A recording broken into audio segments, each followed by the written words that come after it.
Listening to Olivia Rodrigo makes me feel both like a gay guy and a straight girl at the same time. Now, what do gay guys and straight girls have in common?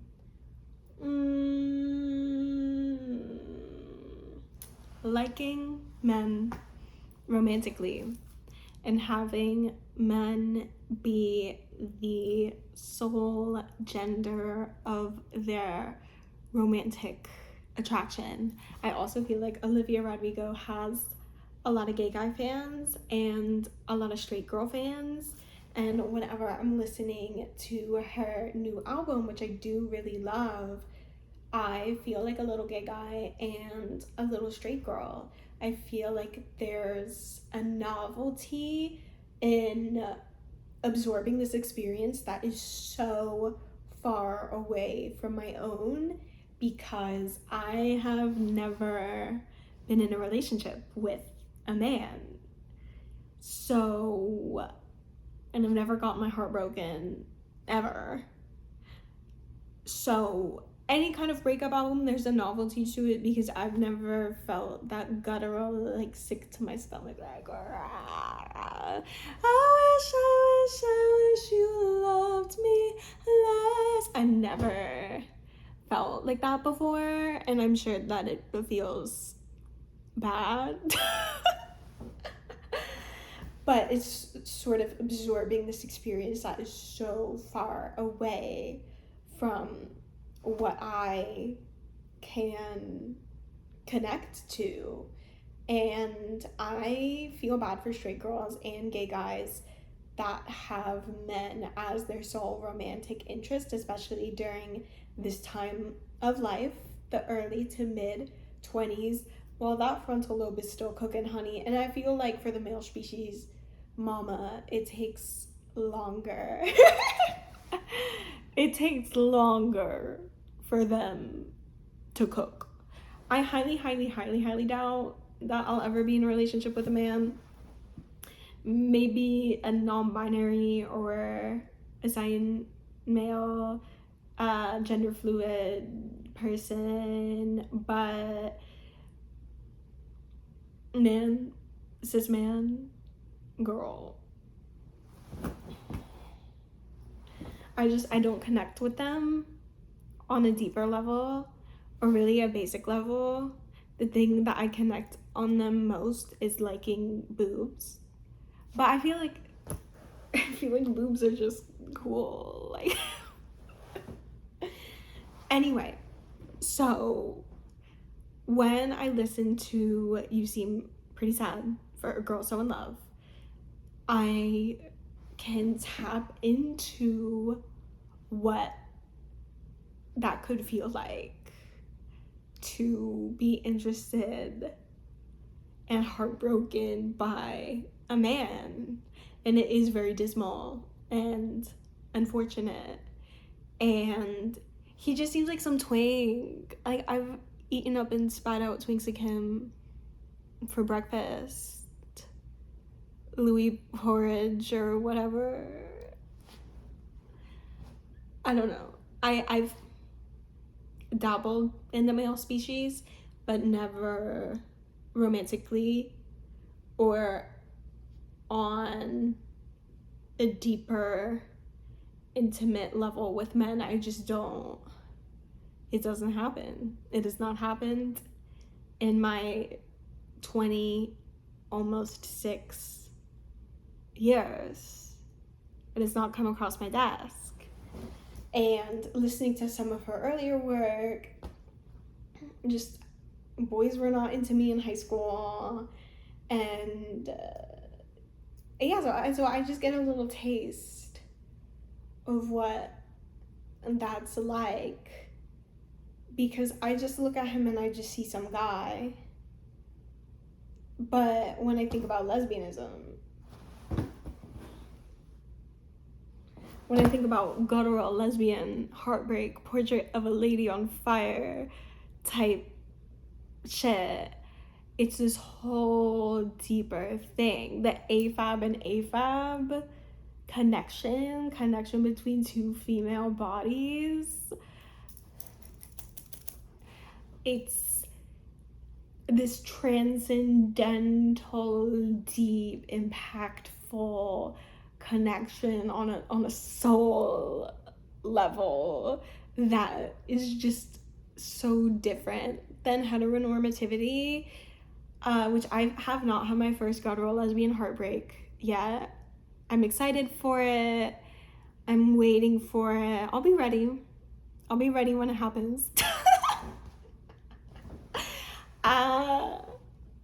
But it's just a totally different universe than heterosexual dating, heterosexual romance, and the emotional disconnect that just comes from being with a man that's not in tune with himself, which what I gather from You Seem Pretty Sad for a Girl So in Love is that Olivia was very invested in this relationship and giving her heart to it, where Louis Partridge in the pear tree, whatever, he was more distant and withdrawn and not as devoted, so it seems.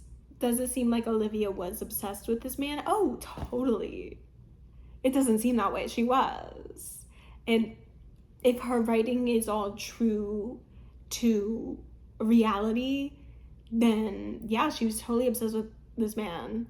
And it was keeping her up at night and haunting her and putting her in these thought loops and things like that. If there's one thing I do relate to Olivia on in this album, it's what appears to be OCD-like traits, where you're thinking something over and over and over again. Maggots for brains, you're inside thinking about this person, and it's keeping you from doing anything else. I've been in that situation a million times, whether or not I'm thinking about a person or a situation or just whatever's plaguing on me, or if it's my relationship with my body, or thinking about something I don't like in a song I made, and I'm stuck inside maggots for brains on my bed staring at the ceiling with this same thought loop on repeat. That energy in the album is something that I totally relate to. So that I relate to. Is it about a 22-year-old British boy? No. Never. But whatever's going on in my life, I'm those obsessive behaviors I relate to. So that's why I relate on a personal level. On a surface level, I listen to the album and I feel like a gay guy and I feel like a straight girl who's heartbroken by a man, and it's this sort of role-playing activity mentally for me that there's sort of a novelty to it. That's all. Now I'm gonna go into a review of the album. Let me pull up the track list here, and I'm just gonna kind of run through the songs and give my thoughts. So Drop Dead, banger. Last night I was bored in bed stalking you on the internet. I love that song. Stupid Song is my favorite song on the album. That's what really makes me feel like a gay guy and a straight girl. I want you more than any stupid song could ever say. That crescendo is delightful. I really enjoy it. Honeybee, it's a little too sappy for me. It's a little too sappy, dreamy Disney song vibes, which I know she was going for the Disney song vibe of it all. It was a little too that for me. But it's a very pretty song. It's just not something that I listen to. Maggots for Brains is fun. You Plus Me Equals Heart, forever. I don't go out of my way to listen to that one, but I do like it narratively in the album. Oops, I just showed Hole for a second.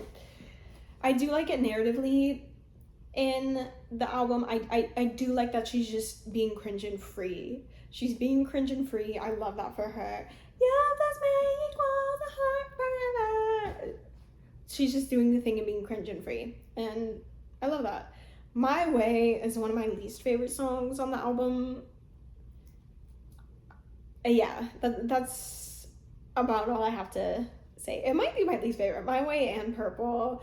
That 3-song stretch, she lost me a little bit on that 3-song stretch. I think that they're well written, but it was just not gripping me. The Cure, though. If there's any song that sounds like it could be written about a woman, it is The Cure. Whenever I go through my first guttural, gut-wrenching, heartbreaking lesbian breakup, I'm queuing up The Cure. Instantly on the queue, instantly on the repeat.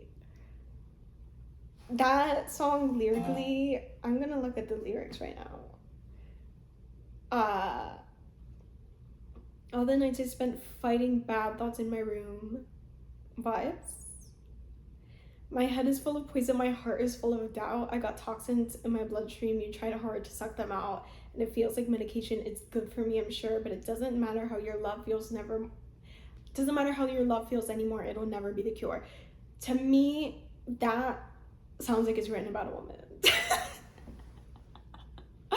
Or, feminine bodied AFAB individual. That guttural coming from the depths of my soul. I think it's more of a reflection on who she is as a person and how she sees the world than it is on this guy. Because he's just probably some guy, honestly. He's probably just some guy who's witty with his floppy hair and little accent. It's hard for me to conceptualize having this profound interaction with some guy. So that just screamed lesbian to me, even though it wasn't. I'm Unraveled. Yeah, I really just like that my head is full of poison chorus. Okay. Begged. Now this is where this whole breakup is giving just the boy that doesn't care as much. And what I do like about this album too is she does not rip him a new hole. She does not come at her writing with this vengeful, antagonistic, screw you, I want you to suffer energy. She does not come at it with that energy. It's just sort of chronologically, this is what happened, this is how I felt. It's nothing brutal against him specifically, other than he didn't seem to put as much effort in nurturing into the relationship in the way that she needed.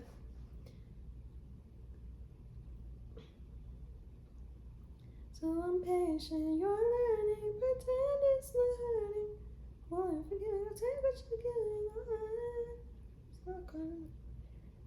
When I know to get it, I beg. So it is unfortunate that she had to beg for this twink's love. Overwhelmed, underfed, cling to hope like snow on mountains. Patient, you're learning, pretend it's not hurting. Oh, say it's not like yeah, this one hits. I do really like Begged. I love What's Wrong with Me. I've never been a huge Cure fan.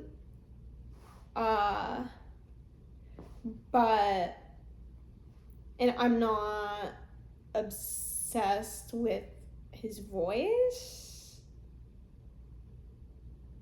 but I do really love this song. It really is giving all of those OCD vibes. Staring at the ceiling, girl, I've been there. And being stuck in your head in your bed, girl, I so get it. Searching up to this whole song, I do really relate to in terms of what my brain does when I'm processing something. And yeah, tried medication with a bottle of wine, girl. I can't get out of bed. This one really, really hits. I think you're what's wrong with me. Less. I really liked Less. Yeah, I wish you loved me less. Like, and this is where the fantasy comes in. Our trip to Big Sur. Girl. I cannot imagine going on a trip with some guy to Big Sur, whatever. I can't imagine that. It's Stubborn Overthinker T. Crying on the curb by LAX. This one will also be on repeat for my first guttural lesbian breakup. I'll be ready for it. Expectations. I'm not but a guy with a fake job. I love when she talks about a guy with a fake job. And I think people are being emotionally unintelligent when they think that this song is out of place within the album or something. It's clear that she's in that post-breakup stage. She's like, I'm a baddie. I get what I want. And she's still clearly hurting from the breakup, but kind of putting on this guard and this suave to overcompensate that, which I'm sure that the expectations she has for her future is definitely real. She doesn't want to go back into that place where she's begging for love. So that part is, but there's just this, in the same way of there was this explosive, intrusive collapse on when she was feeling unloved in this relationship. Now, conversely, there is this explosive, expansive freedom and opportunity and confidence that is somewhat fabricated, although there is truth to it. And I hope she doesn't go through the same kind of breakup again. So, cigarette smoke. I've never smoked a cigarette in my life, so I don't relate to that part specifically. This song is very pretty.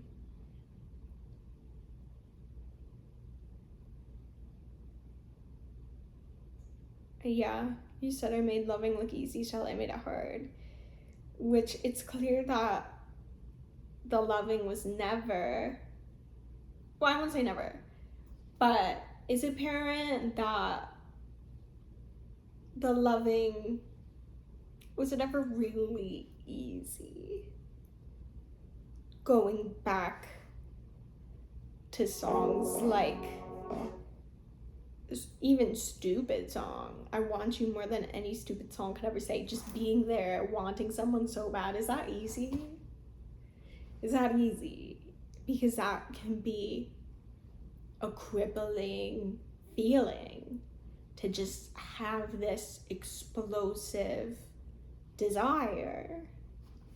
So anyway, that's my commentary. I did really like this album, and it's been on my rotation recently. I think it's an excellent breakup album.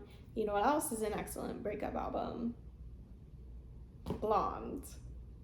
I've loved that album since it came out.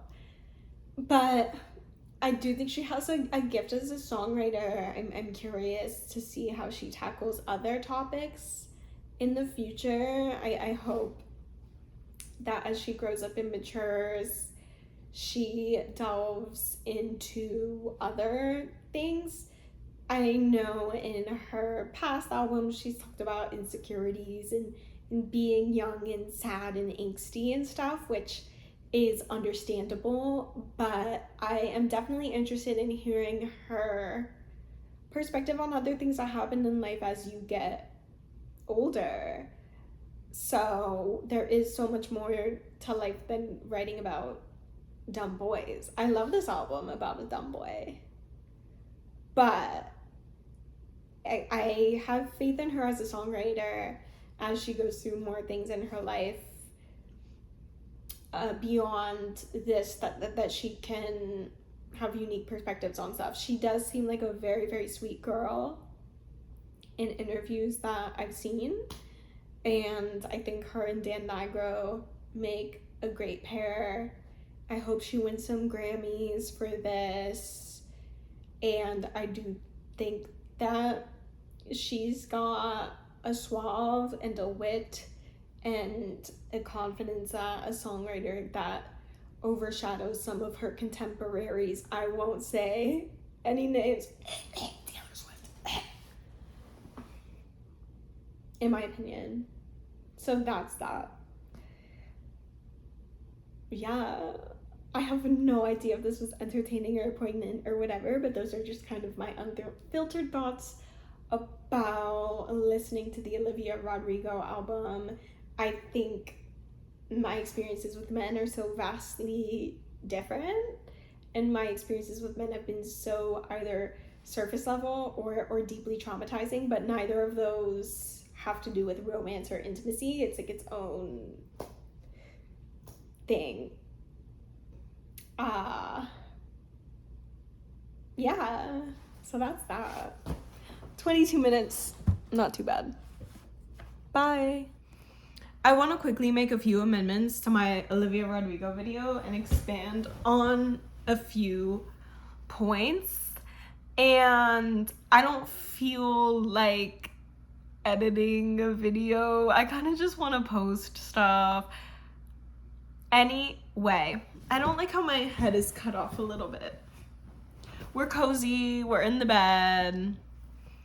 I like having nothing on my walls in my bedroom and all of my art and posters on my wall in my living room. Something about not having a visual stimuli in my bedroom I think is beneficial to me. So anyway, naked walls in my bedroom all around.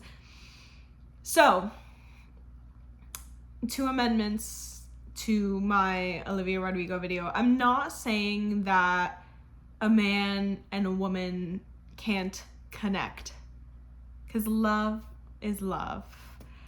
But what I am saying is just that's not my personal experience.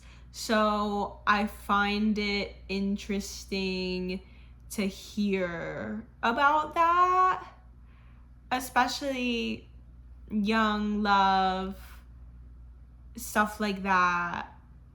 I've written about boys before in my work, but I haven't had a meaningful connection with one romantically. So, and I'm not anticipating that happening in my life. We'll see. But I just have such a stronger connection with female-bodied people or gender fluid, non-binary people of any assigned sex. And those are the people I connect with the most. I have a really hard time with boys. Anyway, so I'm not discounting whatever degree of connection they have with each other, but if you've ever been in a lesbian thing, you just know. I feel like you understand what I'm saying, if that makes sense. And the second thing I want to expand on, I know I said that The Cure feels like it could be a lesbian song. Stupid Song can be about anyone, but I can so imagine that between two gay guys. Like a gay, homosexual, first love, first crush vibe, that desire, especially with stigma around masculinity and stigma in the gay community and men in general about having difficulty expressing feelings and just having all of this inside you.